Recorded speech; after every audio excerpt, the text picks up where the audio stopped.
Hi friends, Bhagyalakshmi serial today episode என்ன மாதிரியான twist ஆக்க போகுதுன்னு பார்க்கலாம். பாக்கியா ரொம்பவே வருத்தமாக உட்காந்துட்டு இருக்காங்க. ஈஸ்வரி பாக்கியாவை கண்டபடி திட்டிட்டு இருக்காங்க. என் பையன் நிம்மதியாகவும் சந்தோஷமாக இருக்கிறது உனக்கு பிடிக்கலடி, அதனால தான் இப்படியெல்லாம் பண்ணியா நல்லா சொல்லி கேட்குறாங்க. இங்கே பாருங்க அத்தை, எனக்கும் அவருக்கும் டைவர்ஸ் ஆயிடுச்சு. இனி நான் அவர் கூட சேர்ந்து வாழ்றது நடக்காத காரியம். அது இப்பன்னு கிடையாது, எக்காரணத்து கொண்டு நடக்காது.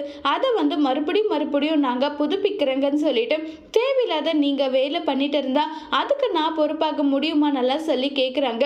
இதை கேட்டதும் ரொம்பவே கோபப்பட்டுட்டு இருக்காங்க. என்னடி பேசிட்டு இருக்கேன்னு சொல்லிட்டு இன்னொரு பக்கம் ராதிகா அவங்களுடைய மனசுல இருந்த விஷயத்தை எல்லாமே சொல்லி ரொம்பவே ஃபீல் பண்ணி அழுதுட்டு இருக்காங்க. இதை கேட்டதுமே தப்பு என் மேலே தான், நான் தான் ரொம்ப பெரிய தப்பு பண்ணிட்டேன், எல்லா தப்புக்கும் காரணம் நான் தான் நல்லா சொல்லிட்டு நேராக போயிட்டு ஈஸ்வரி கிட்ட சொல்றாங்க. உடனே ஈஸ்வரி, இங்க பாருடா, அவ போனா போயிட்டு போறா, அவ உன் லைஃபை விட்டு போனாலே நினைச்சு நீ சந்தோஷப்படணும், அதை விட்டுட்டு கவலைப்படுற அளவுக்கெல்லாம் நீ எந்த தப்பும் பண்ணலன்றாங்க.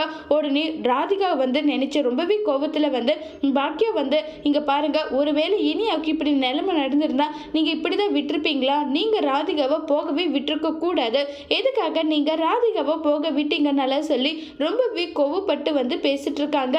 இதை கேட்டதும் ரொம்பவே வருத்தப்பட்டு, ஆமா நான் பண்ணது தப்பு தான், நான் அங்க போயிருக்கணும், என்ன பண்ணலாம்னு சொல்லிட்டு ரொம்பவே ஃபீல் பண்ணி பேசிட்டு இருக்காங்க.